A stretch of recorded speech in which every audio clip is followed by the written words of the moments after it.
I'm going to come up. Spectacular bridge. This is an insider's view of my Monday morning practice. And what I'm trying to do with these practices is not have this like a class where I'm teaching you how to mobilize your hips or stretch your shoulders, relax your neck, or strengthen your core. We got tons of classes for that. What this series of videos are about is just to give you a little bit of an insider's view about what I do for my practice. And what I do is I set my timer for 18 minutes and I follow a plan where I'm changing every movement I do each minute. When I teach my classes, I'm instructing how to modify, how to adapt, how to adjust, what this is for, how we can make this better.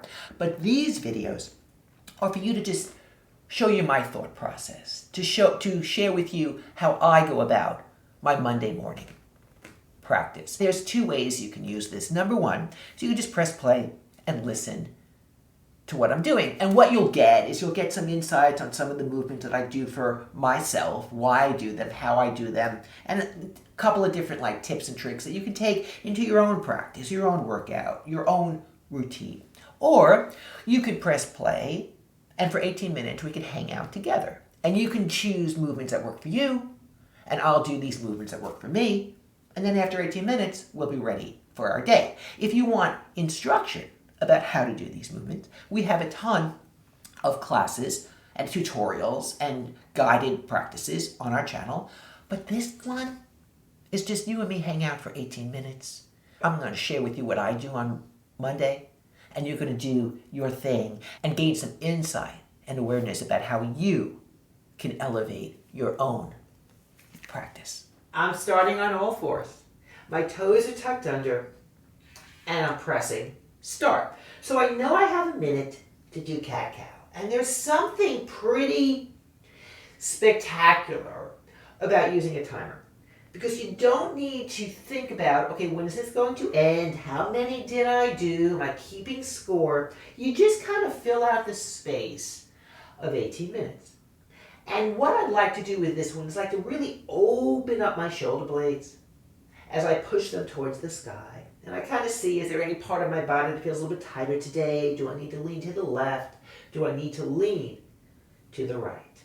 And I'm also well aware that sometimes a minute can be a long time, and sometimes it could be a short time, especially if you're late for something.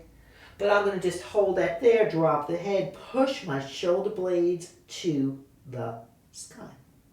And the beauty about doing something for 1 minute is that doing something for 1 minute gives us enough time for it to actually work. That was 1 minute.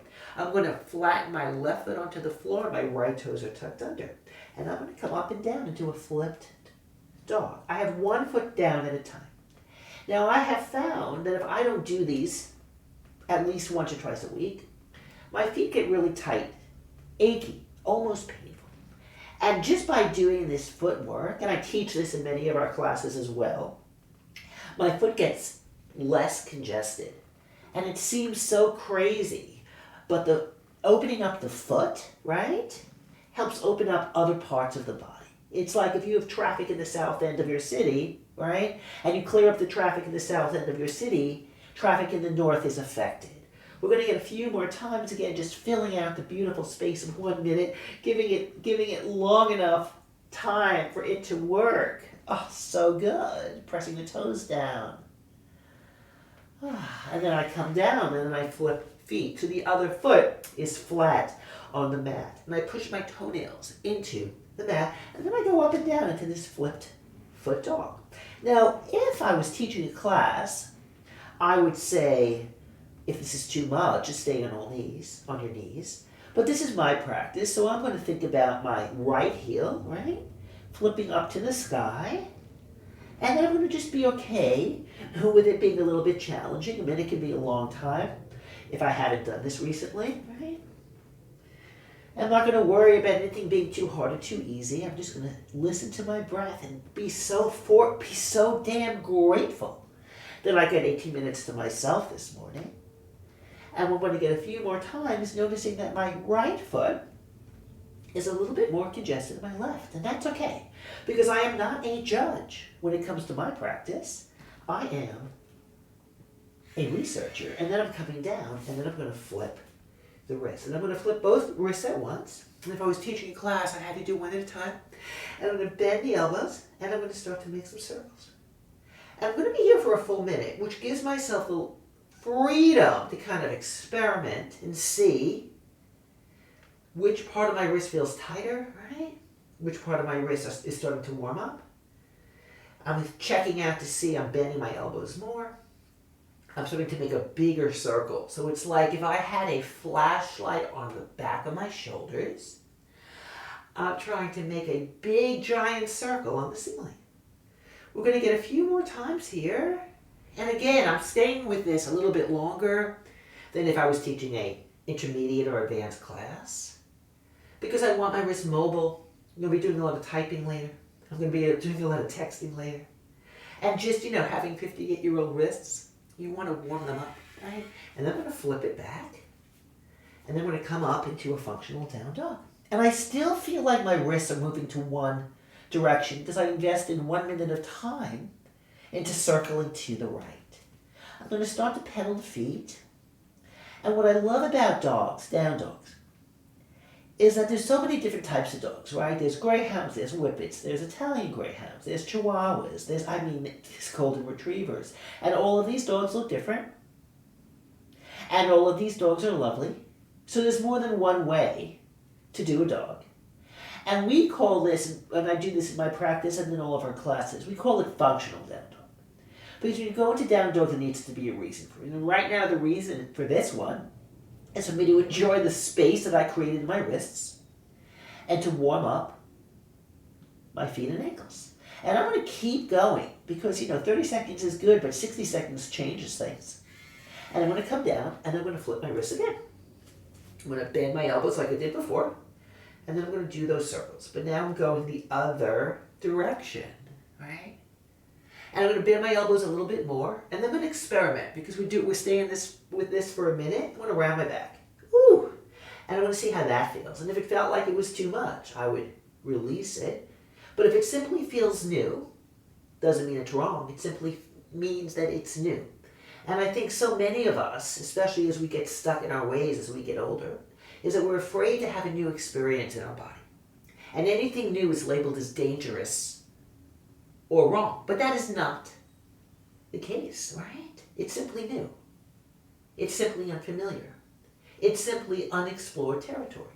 I'm going to start to make these circles a little bit bigger, feeling some warmth coming into my hips, my ribs, but really, really warming up my wrists for what's coming next. And then we're going to flip it back, and here's the best part about doing that wrist work. I come up into a down dog. I push my hands into the mat. I pull my hips back, and my wrists, my hands, my forearms, they feel like they're flushed with new energy. When I used to teach grade school yoga when my daughter was younger, we would call it feeling the ocean in the body. You and I, we can say, well, it's just prana or energy getting released. A doctor would call it circulation. A martial artist might call it chi or ki. But let's just enjoy this feeling of investing a couple of minutes into opening up our wrists and hands and forearms. Here for a few more breaths, I'm going to do the same thing with the hips. Take a deep breath, inhale, and exhale. And then I'm going to slowly, slowly lower my knees down. Woo! And then we're going to go into what I love to call, spider twists for the hips. So I'm in an all fours position, and I'm going to take my left foot forward, right? And the back knee is back. And if I was feeling really, really tight today, I would stay right here, but I'm doing a lot of practice lately. So I'm going to take my left hand, so it's my left leg forward on my shoulder, and I'm going to slowly come down and up. And it's not easy, right? And if I needed it easy, I would take it easy. And that's all right. And I'm not counting. I'm just kind of doing a few, giving myself the luxury of trusting the timer and not worrying so much about how it looks, right? And just going by feel. And also observing, and how cool is this, that the sixth one, or the seventh one, I don't know which one it is a different experience than the first one. And trusting to stay with something long enough for it to work. Let's get a few more times here. And again, warming up my hips. Coming back to the center. I'm going to get the other side. So the right foot is forward. And it's turned down a little bit. And then the opposite hand, so that'd be my right leg forward. I'm going to start bringing it down. Now if I was teaching a class, we would do this, but I would give you the option of putting a brick, a yoga block, or 2 or 3 underneath your elbow. And if I was feeling really gnarly today, I wouldn't do this at all. I just have both hands down. But what I love about this is that the first one is always like, oh my goodness, I feel tight. But by the time I get through the minute, I'm starting to recognize myself, my flexible self, my mobile self, my practice self. And I just need to have faith to stay with those first few that are feeling kind of gnarly, knowing that it will feel better, that I will elevate my experience by simply staying with something. Let's get about 2 more, I think. Long enough for it to work. From here, I'm going to sit back on my feet. We tuck the toes under, and my hips are on my heels. And I'm up like this. Now, if I was teaching a class, I'd look around, or you guys would tell me online, and you'd say, this is way too much for me, Wini. And I'd be like, no worries, lean forward. And if you said, this is way too much for me, Wini, I'd say, okay, no worries, hips up. But let's see if we can stay here. Face up, lean back, back bend. Notice the space in the wrists. Notice the space in the feet. It is all right. It's challenging. Challenging doesn't mean wrong. Can you breathe? I can breathe. I've been here before. Never been here before at 58 years old on this day, but I've been here before enough to know that if I stayed for a few more seconds, I'd get through the tightness and I'd be able to elevate my experience. So good. We're on all fours. Both feet are flat down. I push the toenails in, and I get ready for a whole new experience as I come up into flip foot dog. There might be a couple of snap, crackle, pops, and that's okay. I've taught this movement for years to all different levels of students. And what happens, we're going to come down for a second. I'm going to tuck the toes under, pull it back, and then we're going to have it flat again. Is that the first time anyone does it or sees it, they think it's ridiculous. But then we do these progressive foot warm-ups, and ask me about them. We have a million different tutorials and classes about this. And then we're able to do this in a way that it feels good. And then for today, we're going to come down again. This didn't feel good for me. What would I do? I wouldn't skip it entirely. I would do 1 foot at a time. I'm going to take 1 more deep breath. And then I'm going to slowly come down. I'm going to come all the way down to the belly. I'm going to take my hands underneath my shoulders, my feet are relaxed, and I'm going to bring myself up into what is often called cobra or back extension. And this feels good for me. But if it didn't feel good for me, and some days it doesn't, I'm going to bend my elbows more. But let's see if we can stay here, lifting chest, relaxing feet. Because we just invested minutes in the feet and minutes in the wrists and hands. There's a pulsing, an energy, a life force in the body. And what I'm trying to do is breathe deeply and slow down enough to observe that pulsing, that life force, which is, by the way, always there. We just never slow down enough and get quiet enough to witness it. We're going to take a deep breath, inhale, and exhale. And some days I stay here for a little bit longer. Some days this is the only back bend I do. But I'm feeling good today. So I'm going to go deeper.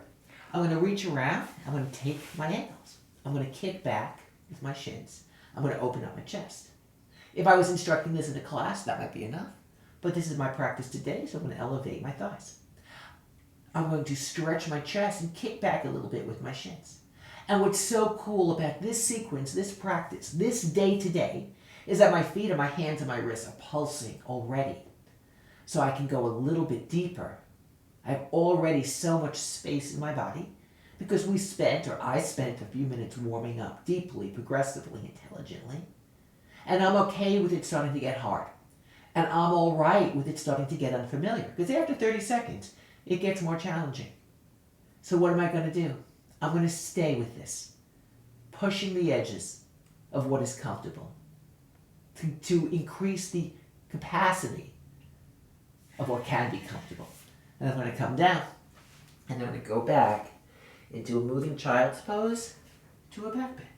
And this is more just an instinct of what to do between bow poses. And once in a while, I'll just go up into a down dog. But it feels good today to move my hips and back. And I want to be sure to flip my back bends over in a minute or two.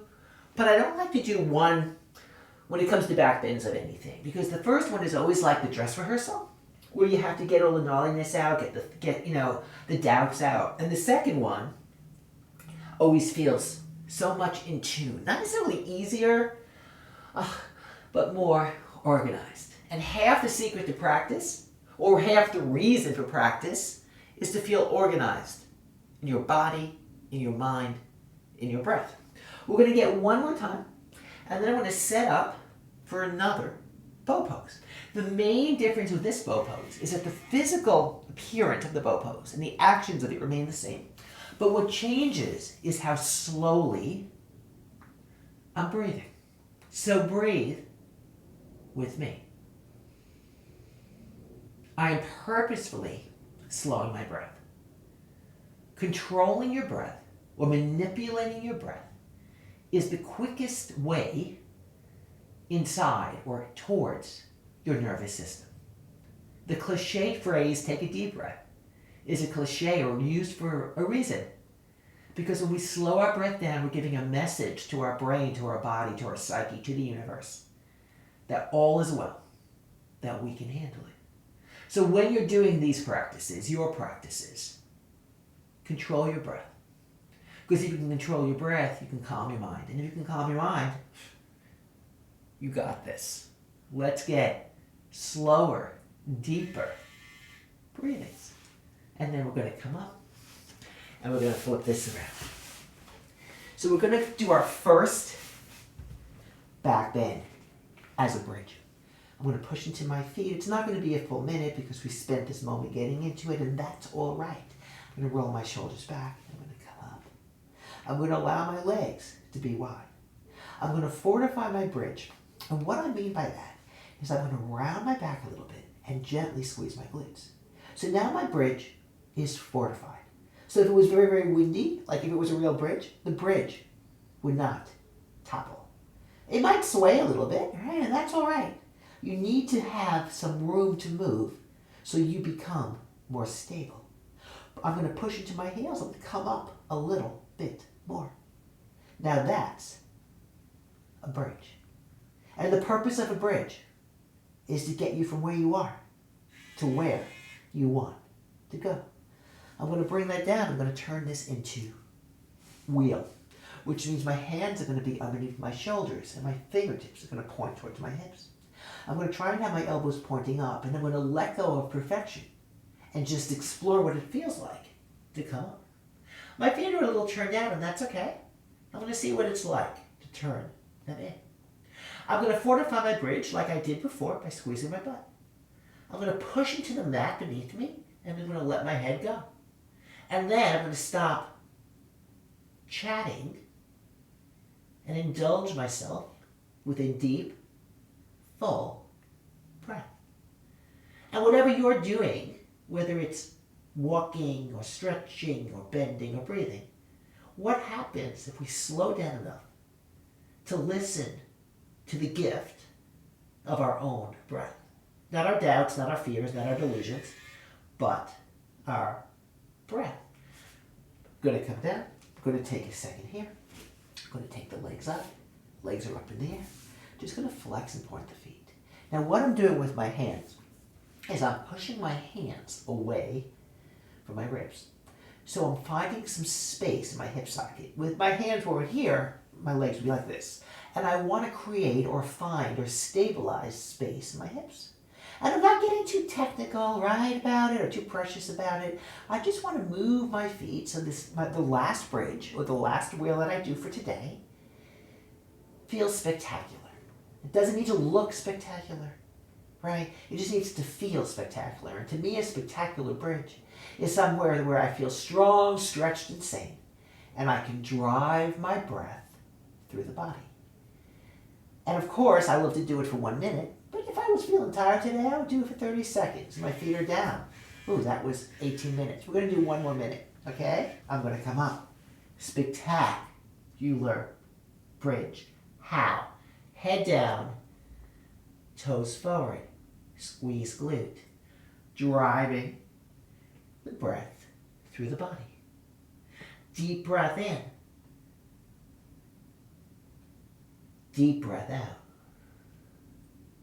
Give yourself the luxury of listening to the breath, which is the very first sound you've ever heard.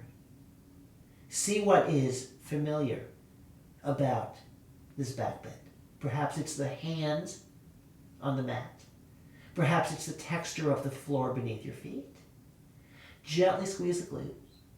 And then I see, okay, I'm up for 30 seconds. 30 seconds is good, but the last 30 seconds of this minute is where the magic is, where the transformation is. Deep, full breathing.